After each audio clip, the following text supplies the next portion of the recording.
Hey, welcome back to Tybee Time. So we're making macaroni and cheese. So I'm going to start by cooking my noodles, and I'm going to use some little shells today. I usually use elbows, but today I'm going to do shells. So I've got my water boiling, I salted it, and now I'm putting in my shells. So I'm going to cook these at the package directions, and I'll show you how I'm going to make the rest of this. Stay with me. Okay guys, let's get started. Here are the ingredients for my macaroni and cheese. I just finished boiling the shell noodles that I was making. They're in a colander in the sink, draining. And then I have cheese here. I have 4 ounces of Vermont cheddar, a sharp Vermont cheddar. 4 ounces of, it is a pepper jack cheese. And all I did was cut them into little cubes. And then beneath that I have 8 ounces of Velveeta, which apparently is going to be the star of this. And then I have some chopped up bacon that I had left over from a recipe. So I'm going to use that. Then I have a 1/4 cup of flour, a 1/4 cup of butter, a teaspoon of ground mustard, garlic powder, onion powder, 2 cups of milk. And back here, this is a buttered casserole dish. So what I'm going to start off with is making a bechamel sauce, a white sauce, a roux, if you will. So I'm going to start that with the butter, the flour, and the milk. And we'll get right to it. Stay with me. Okay, guys, here I am. I just started with putting a 1/4 cup of butter into this pot. When you make a roux, when you make a white sauce, a bechamel, you want this to be at a lower temperature. You don't want it really hot. So let me just finish melting the butter, and then I'm going to incorporate a 1/4 cup of flour and the teaspoon of ground mustard I'm going to put in there then too. Okay, so we're just about there with the butter. 1/4 cup of flour and a teaspoon of ground mustard. Dropped a little of it out. Okay, now, just want to continuously stir this until it's nice and combined. And then I have 2 cups of milk, and I actually put the 2 cups of milk in the microwave for a minute, just so that it wasn't crazy cold.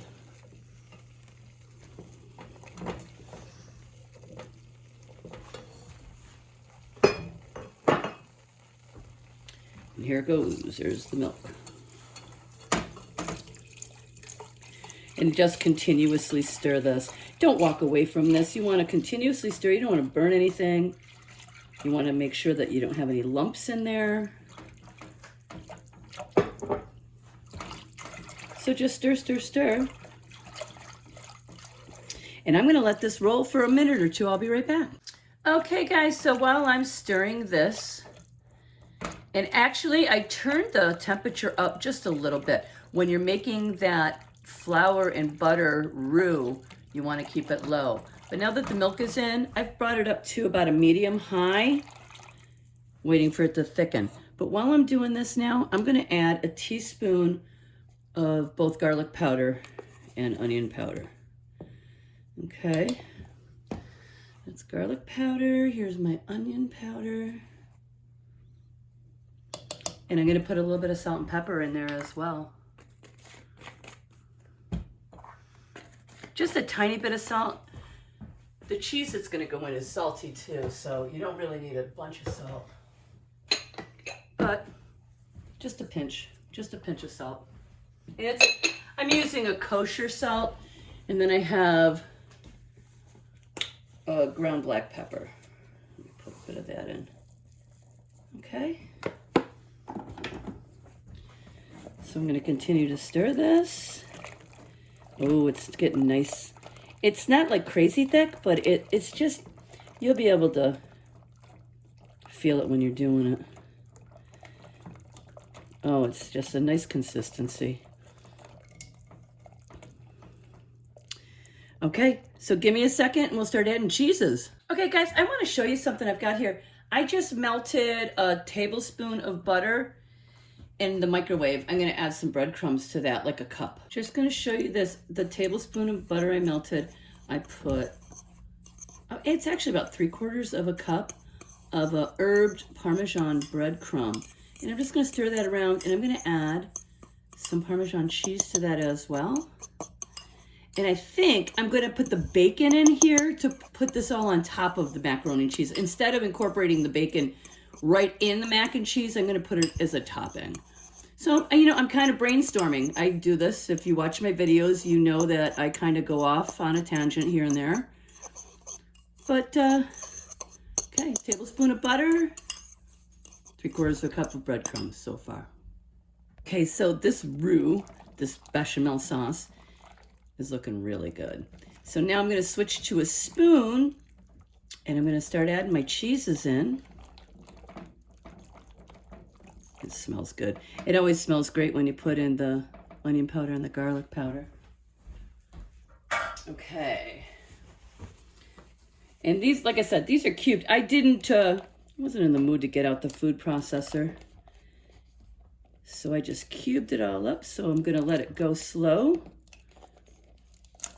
And take my time melting all the cheeses. You know, and you turn this down. A lot of people would tell you to turn the heat off completely when you start adding your cheeses. I don't know. I just turn mine down to real, real low. It's just how I do it. So I am just going to continue dropping cheese in. And I think I will come back to you after I've incorporated all of this cheese into this white sauce. So stay tuned. Okay guys, so here I am working on the topping I was telling you about. So I put, like I said, 3/4 of a cup of breadcrumbs. Might add a little bit more. I've got a helper over here who's trying to get my attention. And you'll probably hear that thing start squeaking. Yeah, that's what I'm talking about. He doesn't like me on the phone. Anyway, I've got 3/4 cup of breadcrumbs and all that bacon that I had with a tablespoon of butter. And I need a bigger bowl. So I'm gonna put it in this bowl. I don't know, do any of you have like a bowl that's your favorite bowl to work with? Because this is mine and it's weird, but I wanna use it all the time. So I've got breadcrumbs in here I'm gonna scoop out in a second. And then I'm gonna add me some Parmesan cheese in here as well. That's, like I said, that's gonna go on top of the casserole. Can't get the top off, but I have Parmigiano Reggiano shredded, and that's gonna go in this bowl too. Just eyeballing it, just feeling my way, don't have any measurements. So that's gonna be my topping, so stay tuned. Okay, so we're back over here with the cheese sauce. Oh my goodness gracious, look at that. Okay, there's still a few lumps. Like I said, I turned the heat way down. But, oh, it's really creamy and satiny and decadent looking. I am going to add in the noodles. I hope that this doesn't overflow. That would be terrible. All right, let's see how to do this. I'm going to put my noodles in without trying to splash. Or not trying. Of course, I'm not going to try to splash it. But I got to figure out a way to do this without making a mess.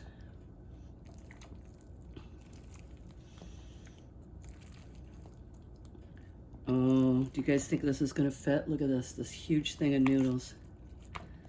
Okay, oh, there we go. I only lost one little shell, that's not bad. Okay, whoa. Wow, you know what? This is gonna be really cheesy. Now, those noodles, I boiled them till al dente, which means that when they're baking in the oven, they'll start drinking up some of this juice. And there's nothing wrong with that. That's great. That's what we want it to do. Plus, you know, these little shells, all that cheesy sauce sits right inside those shells. Yum. Okay, I am just going to combine this, and then we're going to pour it into that buttered casserole dish. Ooh, and let me set my oven, let me get that preheated to 375. All right, stick around. All right, this is just about to go into that casserole bowl. I gotta wash. Okay guys, here we go. There's my buttered casserole.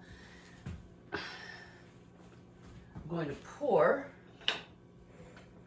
all this cheesy goodness in here.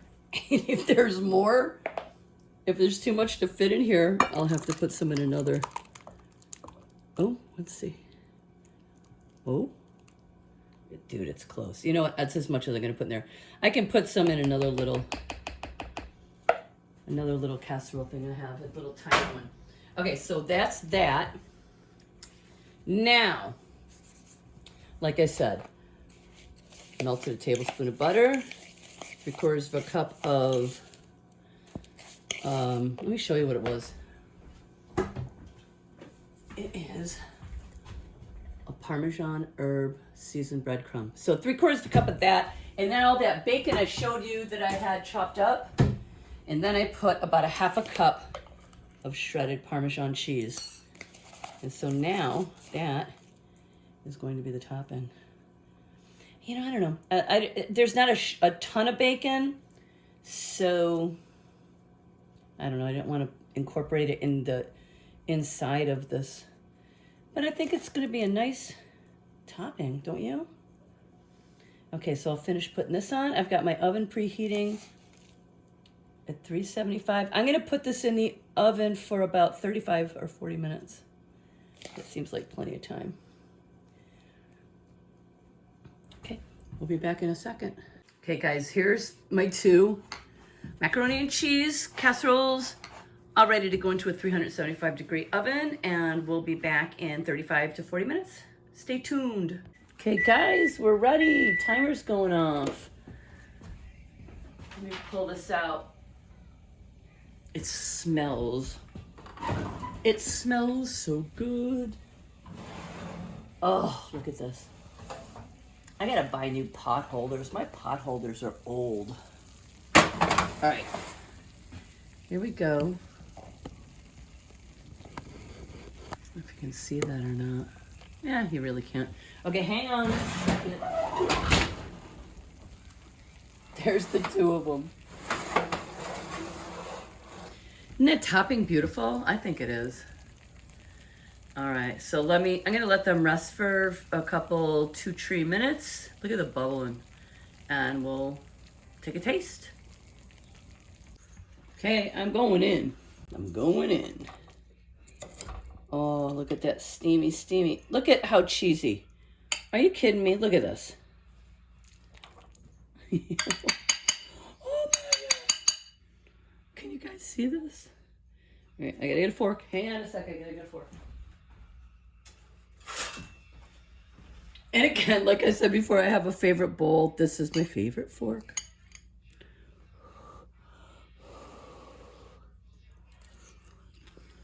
Mmm. Mmm. Oh my goodness.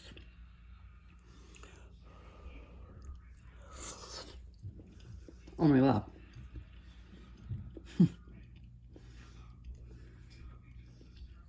This is so good.